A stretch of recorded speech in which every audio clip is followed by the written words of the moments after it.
Bismillahirrahmanirrahim. Assalamualaikum warahmatullahi wabarakatuh. Perkenalkan, nama saya Nurul Amanda. Saya berasal dari kelas 5C Administrasi Publik.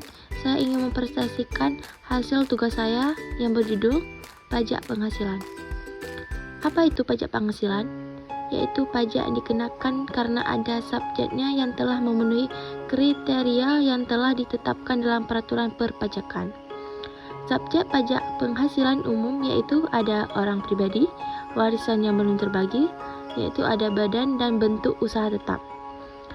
Yang tidak termasuk subjek pajak penghasilan yaitu ada badan perwakilan negara, penjabat perwakilan diplomat, organisasi internasional, pejabat perwakilan organisasi internasional.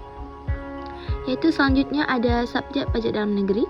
Subjek pajak dalam negeri pribadi dimulai saat dilahirkan sampai dengan saat meninggal atau mulai saat berada di Indonesia lebih dari 183 hari dan mempunyai niat bertempat tinggal di Indonesia sampai dengan saat meninggalkan Indonesia untuk selama-lamanya. Subjek pajak dalam negeri badan dimulai saat didirikan atau bertempat kedudukan di Indonesia sampai dengan saat dibubarkan atau tidak lagi berkedudukan di Indonesia. Selanjutnya itu subjek pajak luar negeri. Subjek pajak luar negeri pribadi orang pribadi yang tidak bertempat tinggal di Indonesia atau orang pribadi yang berada di Indonesia kurang dari 183 hari. Subjek pajak luar negeri badan yang tidak didirikan atau bertempat kedudukan di Indonesia. Usaha atau melakukan kegiatan melalui untuk usaha tetap di Indonesia. Selanjutnya ada objek pajak. Objek pajak adalah penghasilan yaitu setiap tambahan kemampuan ekonomis yang diterima atau diperoleh selama 1 tahun pajak yang dapat dipakai untuk konsumsi dan untuk menambah kekayaan. Objek pajak penghasilan itu berdasarkan pasal 4 ayat 1 UUD tentang pajak penghasilan, yaitu adanya penggantian atau imbalan berkenaan dengan pekerjaan atau jasa, hadiah dari undian atau pekerjaan kegiatan dari penghargaan laba usaha, yaitu keuntungan karena penjualan atau pengalihan harta, penerimaan kembali pembayaran pajak. Selanjutnya ada penghasilan yang tidak termasuk objek pajak. 1. Sumbangan termasuk zakat yang diterima oleh badan amil zakat atau lembaga amil zakat yang dibentuk dan disahkan oleh pemerintah. Kedua, yaitu harta hibah yang diterima keluarga sedarah dalam garis keturunan lurus 1 derajat.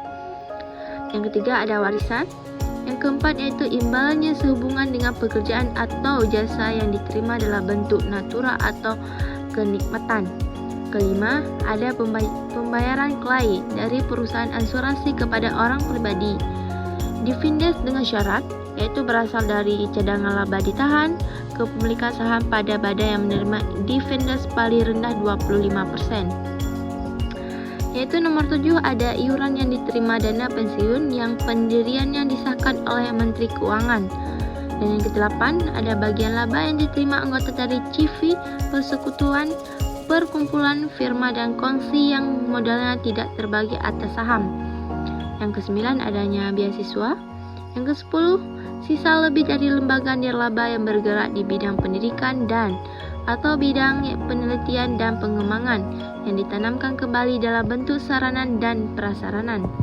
Yang ke-11 adanya santunan yang dibayarkan oleh BPJ. Dan selanjutnya ada penghasilan tidak kena pajak. PTKP untuk karyawan atau pegawai tetap, untuk WP pribadi sebesar Rp 24.300 juta per tahun. Tambahan untuk isi sebesar Rp 2,225 juta per tahun. Dan nomor 3 yaitu tambahan untuk anak atau tanggungan sedarah dan semata dalam garis lurus ataupun anak angkat yang menjadi tanggungan penuh maksimal 3 orang, yaitu Rp 2,225 juta per tahun. Itu nomor 4 adanya tambahan untuk istri yang bekerja dan penghasilannya digabung dengan suami Rp 24,300 juta per tahun. Selanjutnya ada wajib pajak badan, yaitu pasal 17 ayat 2 mulai tahun 2009 untuk WP badan diberlakukan tarif tunggal yaitu 28%, sedangkan untuk tahun 2010 diproyektin tarifnya 25%. Pasal 31 yaitu wajib pajak badan dalam negeri dengan peredaran bruto sampai Rp 50 juta rupiah. Mendapat fasilitas berupa pengurangan tarif sebesar 50% dari tarif sebagaimana dimaksud dalam pasal 17 yang dikarenakan atas penghasilan kena pajak dari bagian peredaran bruto dengan Rp 4,800 juta rupiah. Selanjutnya ada pembukuan dan norma perhitungan, yaitu pembukuan PKPWP badan penghasilan neto atau penghasilan bruto dikurangi dengan biaya-biaya yang dikenakan. PKWP pribadi yaitu penghasilan neto dikurang PTKP, dan ada normal perhitungan. PTKP penghasilan neto besarnya penghasilan neto adalah sama dengan besarnya persentase norma perhitungan atau penghasilan neto dikalikan dengan jumlah peredaran usaha atau penerimaan bruto pekerjaan bebas setahun. Syarat menggunakan norma perhitungan peredaran bruto maksimal itu 4,800 juta per tahun. Mengajukan permohonan dalam jangka waktu 3 bulan pertama tahun buku penyelenggaraan pencatatan. Yaitu selanjutnya ada cara menghitung dan melunasi pajak penghasilan. Cara menghitung dan melunasi pajak itu PP penghasilan kena pajak dikali tarif pasal 17 UUD tentang pajak.